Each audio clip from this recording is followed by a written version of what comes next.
যারা নির্বাচনে কারচুপি করতে চায় বা নির্বাচনী কেন্দ্রে গোলযোগ সৃষ্টি করতে চায় তাদের নাশকতামূলক কার্যক্রমেরই অংশ হতে পারে। আমরা সাধারণত বৃহস্পতিবার স্কুল 4:30টায় ছুটি দিয়ে বাড়িতে চলে যাই। আমাদের সাধারণত 3 দিন স্কুল বন্ধ ছিল। শুক্রবার, শনিবার, রবিবার। তারপরে রোববারে আমরা আসি দেখি আমাদের ছুটি কেন্দ্রগুলো নেই। নির্বাচনকে সুষ্ঠু নির্বাচন করার ক্ষেত্রে একটি বাধা এবং একটি গভীর ষড়যন্ত্র নির্বাচন যেন সুষ্ঠু না হতে পারে।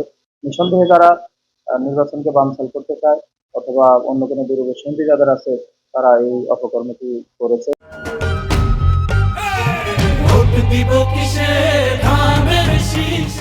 আমি মনে করি যারা নির্বাচনে কারচুপি করতে চায় বা নির্বাচনী কেন্দ্রে গোলযোগ সৃষ্টি করতে চায় তাদের নাশকতামূলক কার্যক্রমেরই অংশ হতে পারে। আমরা একটা অবাধ, সুষ্ঠু এবং নিরপেক্ষ নির্বাচন প্রত্যাশা করি।